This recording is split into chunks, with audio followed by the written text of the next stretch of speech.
Hey everyone.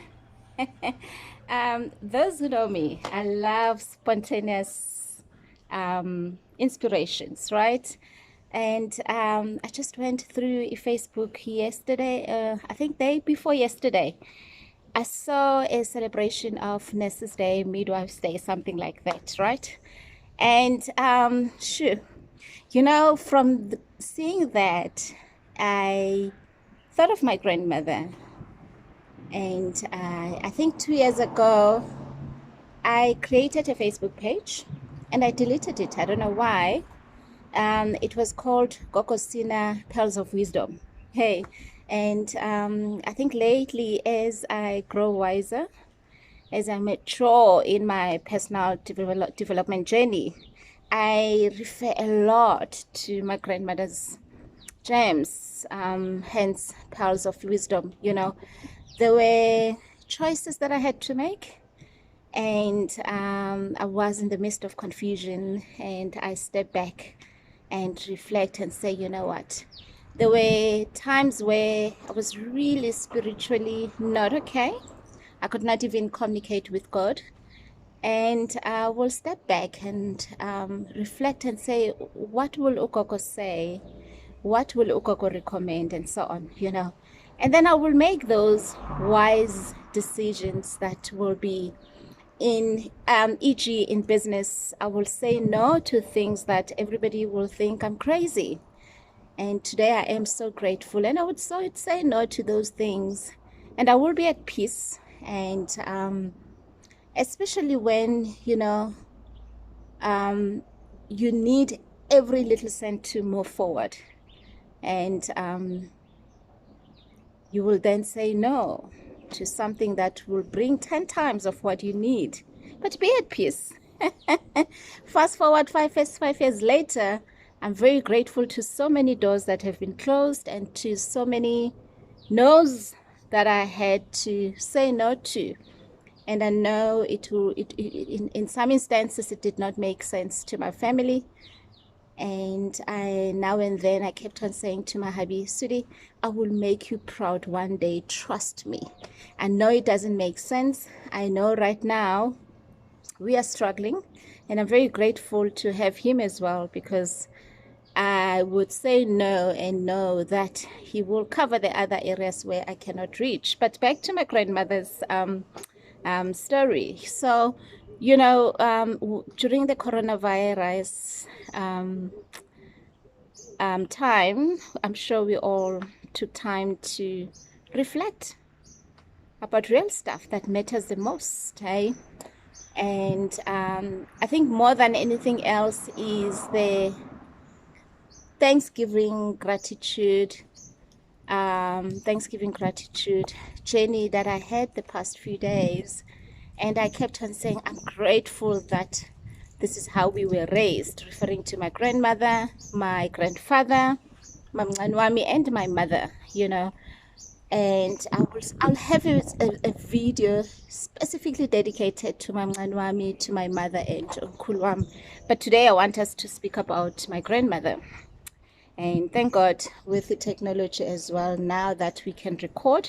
And thank God that everybody is open-minded, not just to focus on the quality of the video, but the content of the video.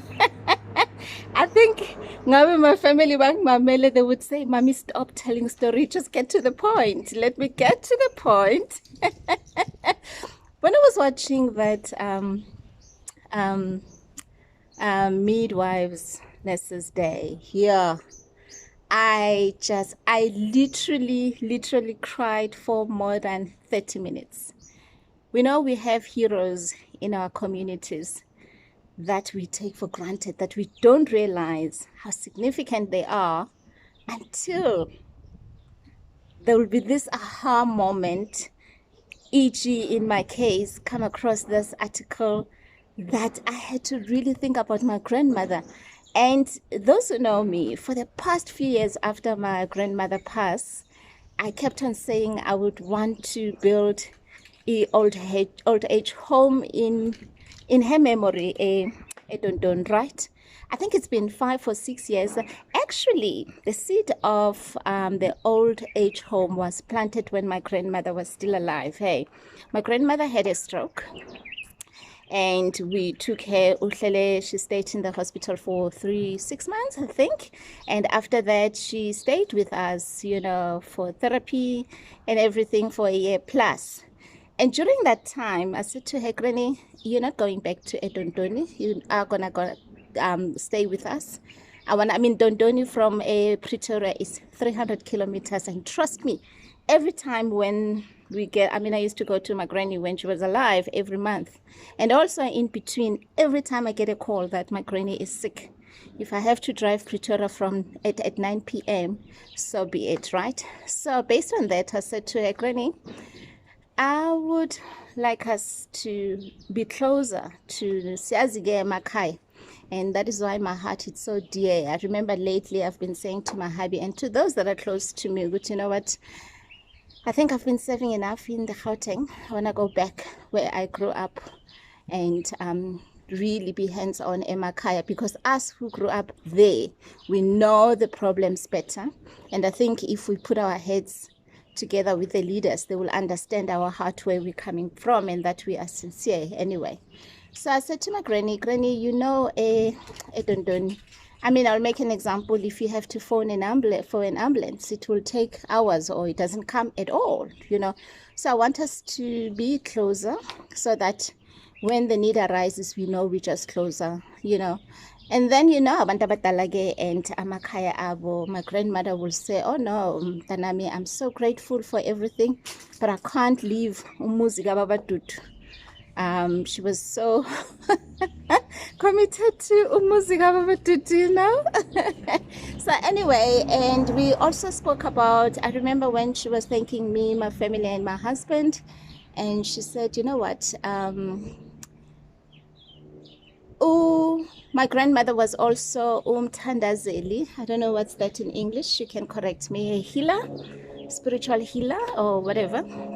Not whatever. Hey, she will say, no, my child, what is whatever? She was a lady, hey. So you will speak elegantly all the time when you speak to my grandmother, and note your words, by the way, hey. So no, there's no whatever when you speak to my grandmother, especially now that she's no more, hey. So where was I? But anyway, she was a spiritual healer. So people will come home for healing and so on, and my grandmother she then said, my child, most people that are sick, they're not physically sick, but they are sick emotionally, because they don't abatholu uthando, especially from their families, Mina, more than anything else, mphiliso uthando. And there's so many people that are sick emakhaya, and they don't have anyone to look after. And some of them, their kids, even though they want to look after them, but their hands are tied. And to us, abantu abadala, we love our homes. We don't want to be in the cities and so on, So I said to her, get Granny, you're a healer anyway already. There's so many people that will come, bazohlala ekhaya, and the healing journey with the gogo and so on. So I said to her, okay, maybe we can build an old age home for the grannies, those that cannot look after themselves anymore, and there's no one who can take care of them, and they will stay kaGogoSina. And she was very excited about it, and it was beautiful. But anyway, I don't know what has been standing on me launching that old age home. I had people coming on board wanting to assist, but every time I said, you know what, not now, I'll let you know when I am ready. So this nurses, midwives celebration was just my aha moment. How so? When you speak about my grandmother, there's so many things that you would want to do in her memory. So my prayer was, Lord, There's so many things that I can do in Granny's memory. I know we've got the seed of the old age home, but I've got the 10 list of what I would want to do. And I don't want to do it just for the sake of doing it. Here's another community project, here's another old age home or whatever. I'm sure you've corrected me there, whatever. But I want to really do something that will really represent Ugogo and whoever comes on board, because I know it takes a team to win. And I know, I mean, when I go home and say, even Uchief, I'm sure, even if I can say, I'm going to name our street gogosina no Sibanyoni, they will say yes with excitement, because they were truly community servants. And so I said, you know what, I want to have something significant that I can start with in memory of Gogo. I know there's a lot, but even if the others Ziza, but the one, guys, at my grandmother's place, my grandmother was a midwife, by the way. At my kaGogo, I do not know how many people abazalwe ekhaya who I strongly believe if my grandmother was there, I don't know, she saved lives through, like njengoba ngishilo ukuthi ekhaya isibhedlela eDontoni isibhedlela bekuyinhlazathi then only. And ngenkathi esikhule ngazo it was just a nightmare. And mawufika ekliniki the resources awekho enough, umuntu abe nama-pain ugcine kushona umntwana or abantu bashone and so on, you know. And people, even nasekliniki, they would say, you know what, we're overcrowded, mhambiseni kaGogoSina, mhambiseni kaGogoSina. Abantu, they will come.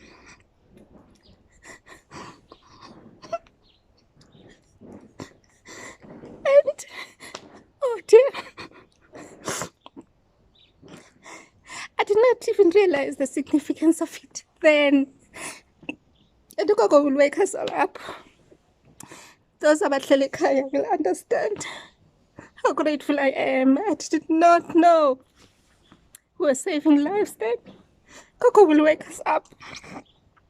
Ndanambilisana manzi and abanye sibathobe and so on, you know.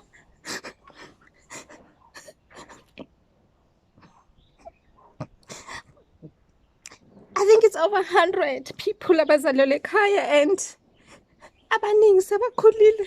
They've made it a mission. Even ugogo saphila, they will bring blankets. Abantwana bakhona, the parents, and say thank you. And they will say to the child, you know what, if it wasn't gogosina, if it wasn't gogosina. So guys, I think in memory of my grandmother, I want to build a midwife academy, and not in Gauteng, not anywhere, but kaGogo. And the crisis of ibedlela and the ambulances, the figure whenever emakhaya, it is still there. It is still there. And trust me, if I can reach out now to people abazalelwe ekhaya, we really literally have more than 200 or so, you know. And Gogo, I want to thank you for making a difference in the world. I remember why I'm saying in the world. Some grew up to be significant. There's few that are overseas now. And I remember we went to Mngcwabeni this other day, and Umamake told me, she's doing well, and so on. And there's so much. And I think this is the starting point. So I'm so excited.